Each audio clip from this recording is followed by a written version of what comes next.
It was just 6 years ago that Barcelona was the envy of world football.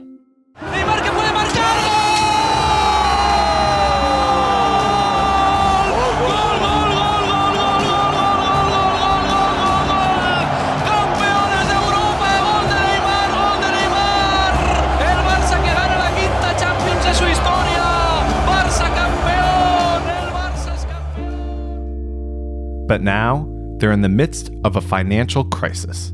Because there is one glaring issue that we simply have to address, and it's all surrounding Barca's financial situation, which right now is in absolute chaos. Last week, Spanish paper El Mundo revealed that the club had more than 1 billion euros in debts, and then on Saturday night, they reported that Messi had been paid more than 500 million euros in the last 4 seasons. Today we ask, how dire are Barcelona's finances, and what do they mean for the future of the club?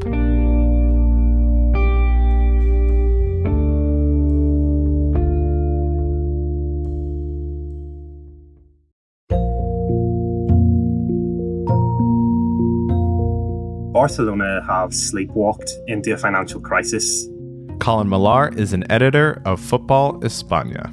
They had an extremely fragile financial model, which was essentially based on exceptionally high costs that were being serviced by debt and strong income streams. So once the COVID-19 pandemic struck, much of that revenue dried up immediately and the situation became extremely volatile.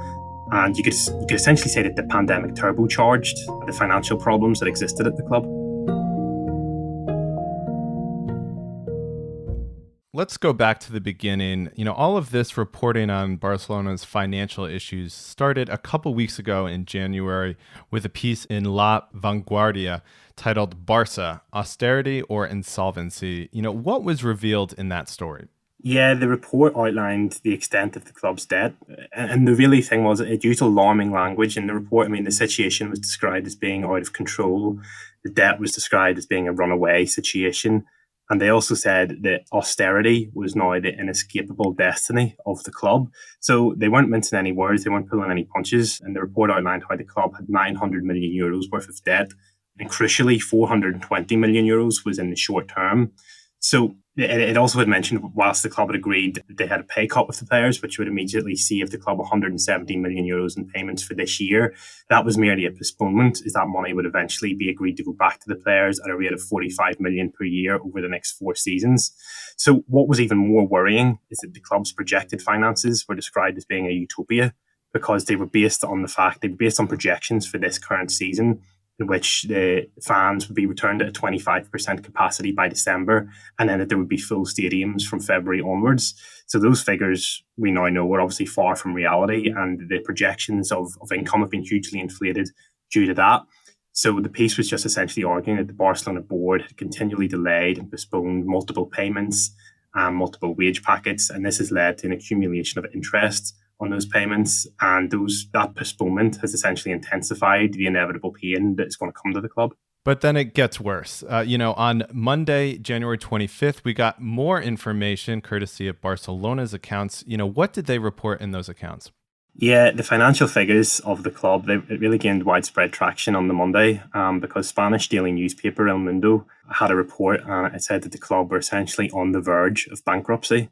So it said that the club were in 1.173 billion of debt, of which 730 million was due in the short term, 266 million was owed to the banks by the 30th of June, and 90 million of that was owed to Goldman Sachs. Now, it had also been highlighted how this club had been essentially running this financial model, which was unsustainable, because the club's wage bill still occupies about 74% of the total income stream. And that figure exceeds the league's limit of 70%. And ideally, for a football club, if you're looking at wages compared to the club's income, you'd be looking to get it into between 50 and 60%. That is generally seen in football business as being a successful model. So Barcelona were about 10 to 15% above that. So essentially, they were unsustainable in any case. The club accounts also confirm how the club owed a lot of different outstanding monies for transfers, 126 million euros in the short term. So that's by 30th of June, the end of the current season. and a further 196 million in the long term. And if you look at some of the payments, they still owe Liverpool 30 million euros almost this year for the signing of Coutinho. They still owe Ajax 16 million euros this season for Frankie de Jong, and they still owe Bordeaux 10 million euros for the Brazilian forward Malcolm.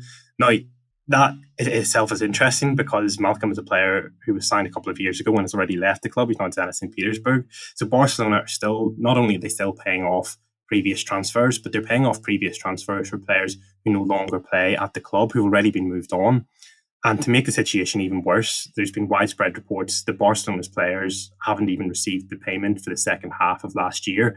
Now, to understand this, the club's players are essentially paid in two annual sums, one in the summer, sort of at the end of the season, and then one sort of in the mid-season, December, January point. Now, the reports say that the players haven't received the payment that was due for December. It hasn't been processed, and that is despite the squad agreeing to a wage cut with the club. So, the reports say that the players have been promised that this payment would be processed by February.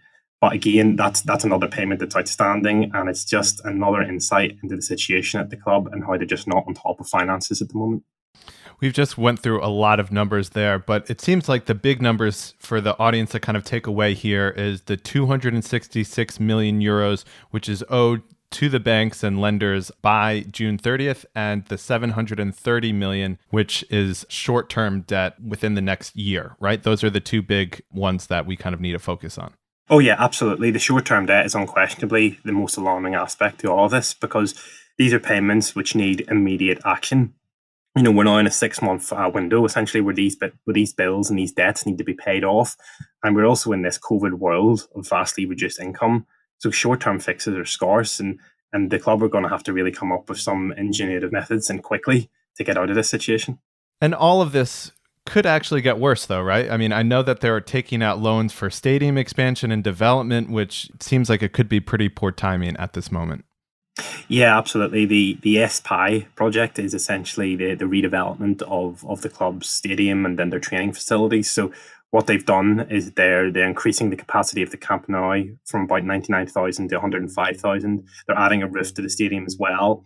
The total cost of this project is said to be in the region of 815 million euros. So this again is an issue that's come up, and people are like, do we really need to be paying this sort of money now? But the interim president of the club, Carlos Tusquets, he said in an interview back in December that the stadium was literally falling apart. There was bits falling off the roof into the stands, and he said, this is a really urgent situation. The stadium's literally falling down. These are outdated facilities. The club needs to focus on revamping this. So they're doing this because they believe it will generate a lot of long-term revenue. I think it's about 150 million a year based on sort of naming rights and sponsorships, VIP boxes, all the tickets and catering and that side of things. But at this point in time, especially without fans being in attendance, it's a huge cost to the club, which is just adding to this build-up of financial problems. So like the stadium, Barcelona's finances are kind of crumbling and literally falling apart. So when did their finances really start to go downhill? Yeah, so the club have shown their gross debt in 2018 was 225 million. By 2019, it was 554 million. And last year it was 820. So over the course of 2 years, that debt figure has more than trebled. It should be noted here that Barcelona's commercial revenue is about 384 million in the last normal season, the 2018-19 season. Now that's the highest in Europe. So Barcelona as a club essentially had the most to lose in terms of the financial ramifications of this pandemic, because it shut down the commercial opportunities that they had. This was their main sort of source of income that they had over other clubs, even the likes of Paris Saint-Germain, of Manchester United, of Real Madrid. Barcelona stood apart in that sense, but they also stood apart in terms of their wage bill. So for that season, the 2018-19 season, their wage bill was 501 million euros. For the annual salary. Now, for context, the next biggest in football is Manchester United, who had a 377 million euros budget. So that is an absolutely astronomical leap from Barcelona in first down to United in second. It's about 125 million euros a season. It was the biggest wage bill for any club in sport. So that is the sort of situation we're looking at here. And when Barcelona have tried to sort of look at ways to fund this wage bill, you have to sort of look at their transfer business in recent years as well. And the fact that a lot of these transactions for players have been done almost solely for accounting purposes rather than from a sporting point of view. So, for instance, in 2019, the club's goalkeeper Jasper Cillessen, he moved to Valencia in a deal with 35 million euros, while Valencia's goalkeeper Neto moved the other way to the Camp Nou for 26 million euros plus 9 million euros in add-ons. So the goalkeepers essentially swapped clubs for the same fees. Okay, and last year as well, Arthur Melo joined Juventus in a deal of about 82 million euros, and that deal was coordinated with Miralem Pjanic moving the other way for 65 million euros. So all of those 4 deals were done in the last week of June. So essentially, they were done in the days just before the end of the financial year for the club, which is the end of the season. So why have they done this? Well, essentially, the fact is that the value of these transactions could be recorded as revenue for the clubs for that season. It artificially inflates the values of the players that they have at the clubs. It skews their market values, and the club can then argue, oh, like this is the money that we've got coming in. This is the value of the player that we have. So, in a sense, you could argue that those transfer fees and those deals themselves, whilst they are de facto swap deals between the clubs, they're not like that at all. They've been separated financially in order for the club to justify what they're spending. And again, the fact that the club is doing this in itself shows that they have been desperate almost going into these last weeks of the financial year in order to raise a form of payment to meet the debts and to meet the payments that they have to have going out. So what you're saying is like all of this is in the last couple of years, like the last 3 years or so, that it's gotten really bad. Yeah, absolutely. And if you look at this as well, you have to look at how the club's revenue streams have been affected as well. So again, for the last normal season, Barcelona's revenue was 990 million. But last year, that fell to about 855 million. So there was a drop of about 14%. Now, that's due to the fact that, the clubs have no fans coming into the stadium for the past couple of months of the season. They don't have the stadium tours. They don't have the museum visits. But the expenses that they have going out don't really reduce at all. So the expenses were down 2% from 973 million to 955. So that is the problem that they've had, in the sense that they were running this model that was based on extremely high costs and extremely high outgoings, but they had a lot of money coming in that could sort of justify that in the short term at least. So that was a volatile model, and all it needed was this pandemic or a change in circumstances to come along and really shift the circumstances and put them in a really tough position.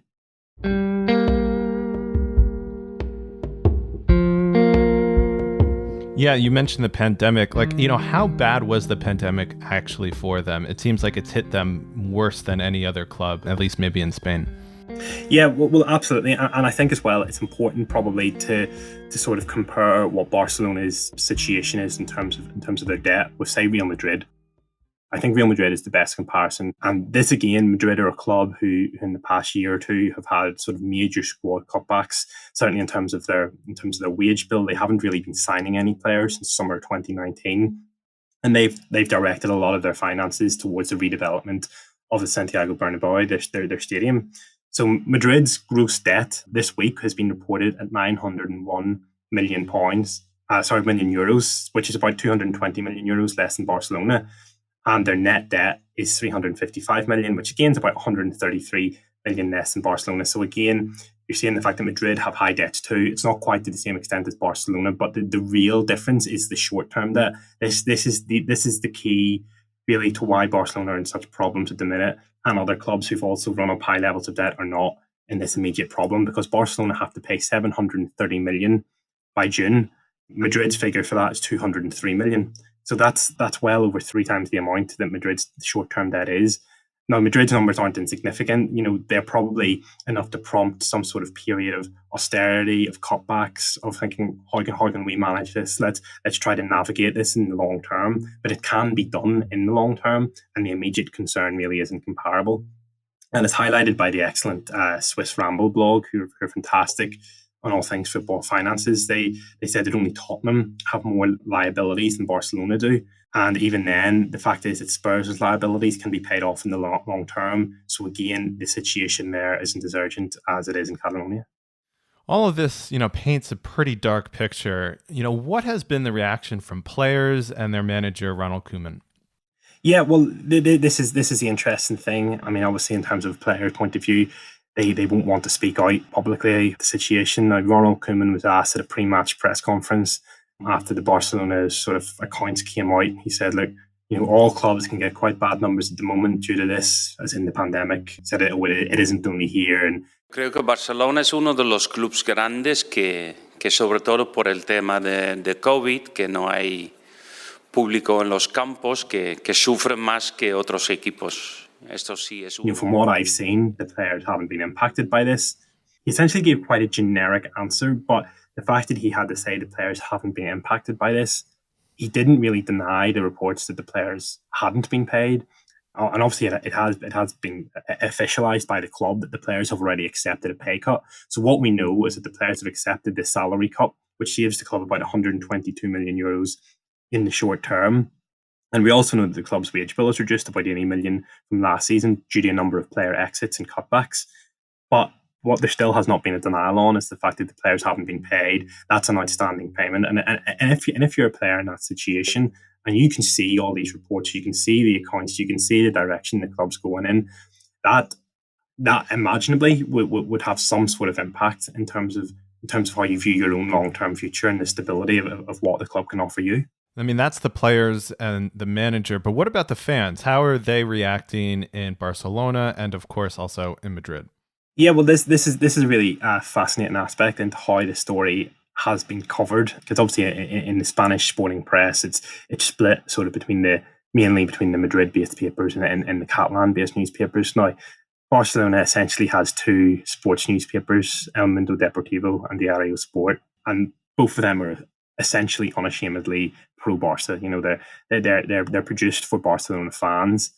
But if you looked at the front pages in the days following the news of the accounts being spread across the rest of the Spanish media, they didn't really promote it at all. It wasn't on the front pages of either newspaper. In fact, they were saying, are the club going to look at signing Manchester City defender Eric Garcia this month? We know they've got some sort of contractual agreement with them, but are they going to pay the fee this month, or are they going to wait to sign him as a free agent this summer?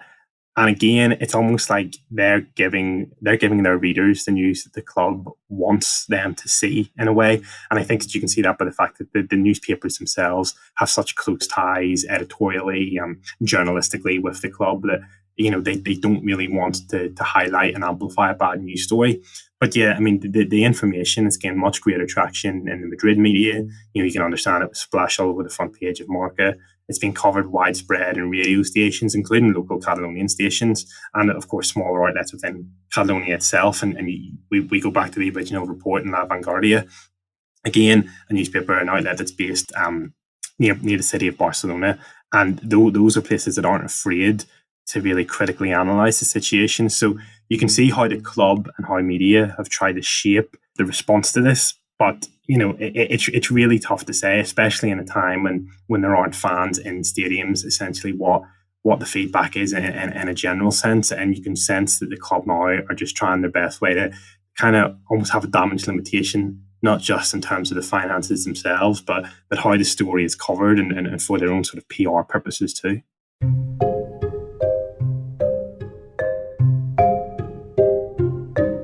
Now, this financial crisis is all set against the backdrop of their presidential election, which is happening right now. It was originally postponed, but there are a number of presidential candidates. How are the major candidates responding to this during their campaign, essentially? Yes, the presidential elections were initially actually supposed to take place on the 24th of January. Now, those were delayed due to the pandemic. And again, a sort of sense into the chaos that sort of embodies the club at the moment, in the sense that they could have had a postal vote. They didn't have that. They could have had different sort of means of electronic voting, which they didn't have, but now have been introduced for the second election, which is due to be held on the 7th of March. So you've got three main candidates, and the guy that's sort of come out and spoken most candidly or really has tackled the situation head on, so to speak, is Victor Font, who has been involved with the club before, but not in a presidential sense.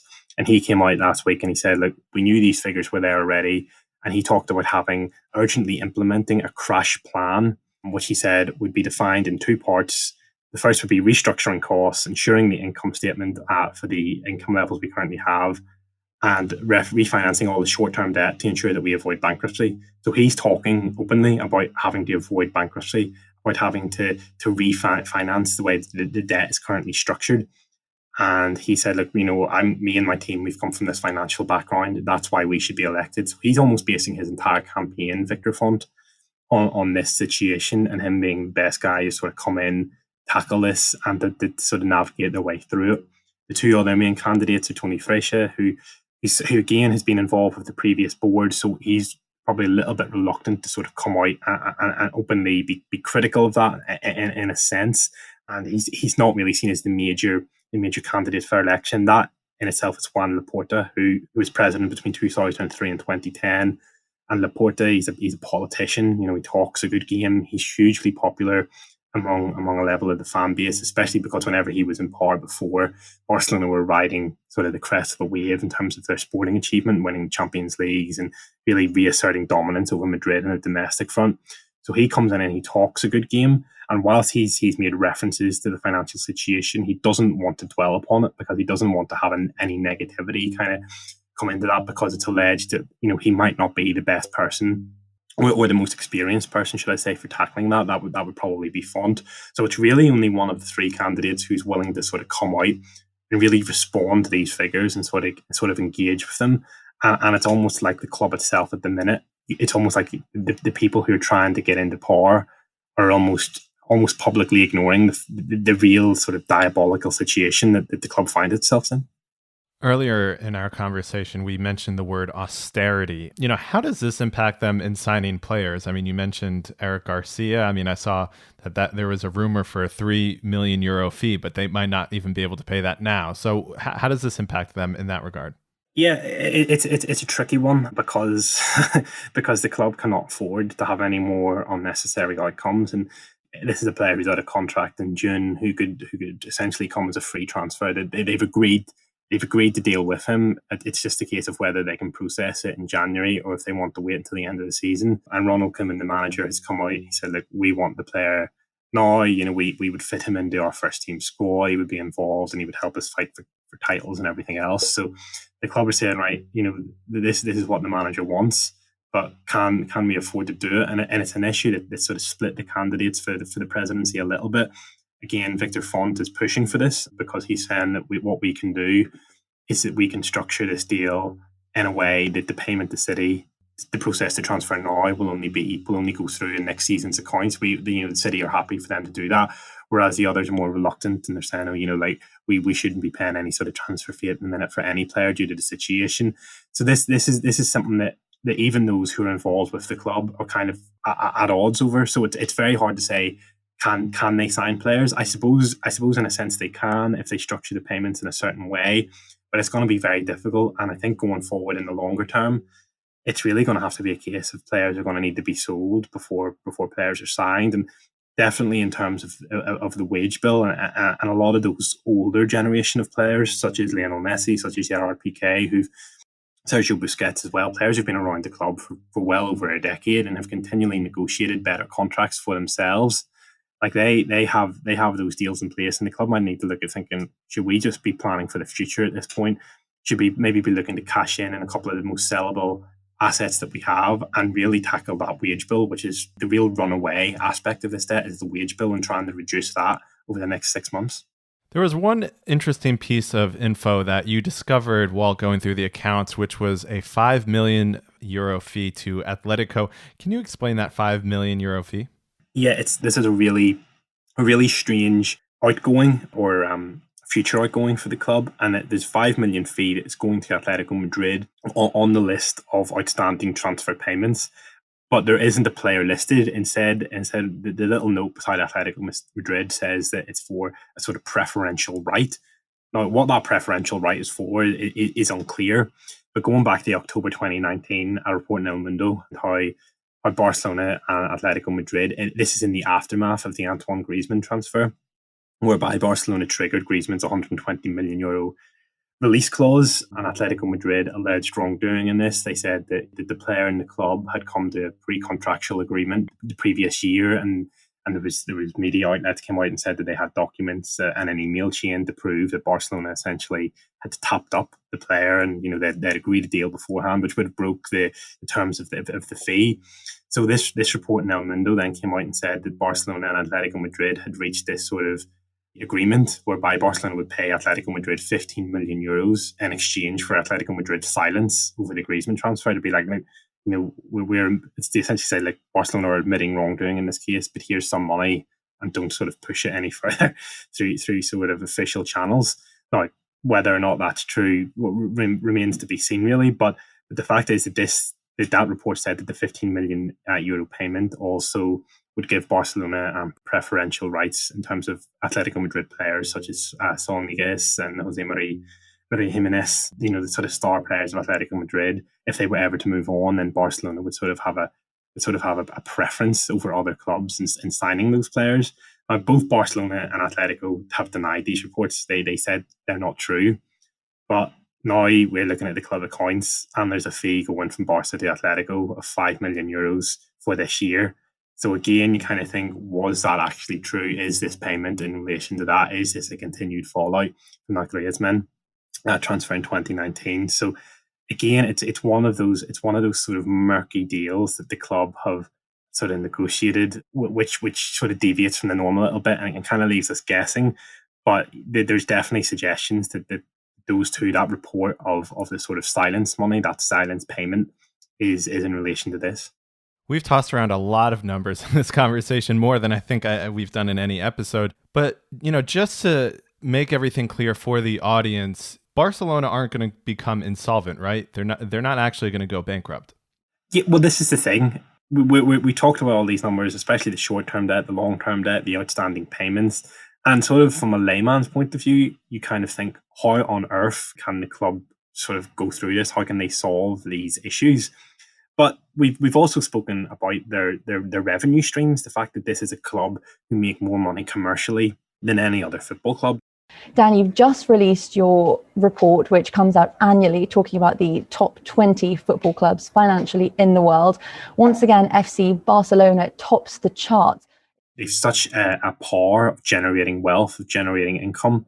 They've so many assets. They've got so much property and so many facilities, and obviously the first team squad of players as well.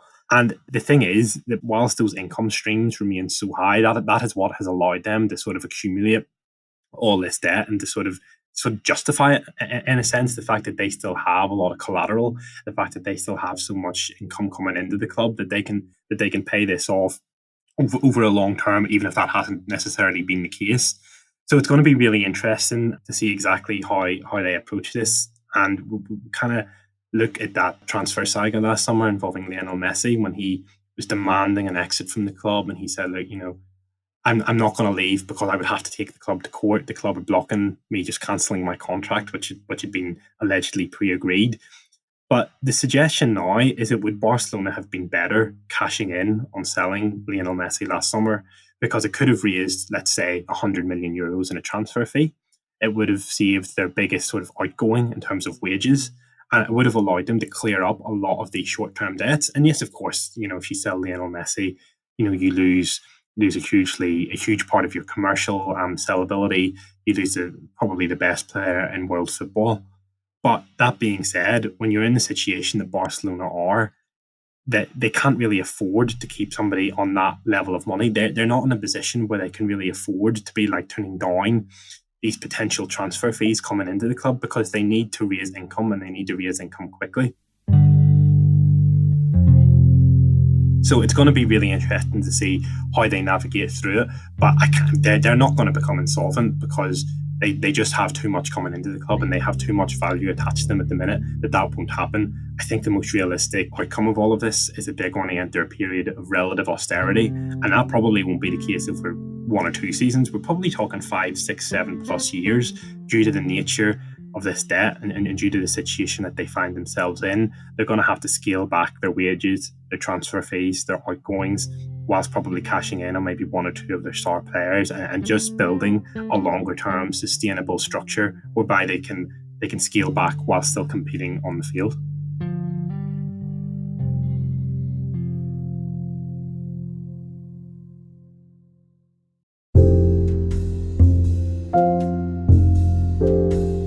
Colin Millar is an editor of Football Espana and author of The Frying Pan of Spain, Sevilla vs. Real Betis, Spain's hottest football rivalry. The music for this episode was provided under the Creative Commons license by Blue Dot Sessions, and you can find more information about those songs in the episode show notes. This episode was produced by myself and John McKenzie. I'm Josh Schneider-Weiler. Thanks for listening to Football Today.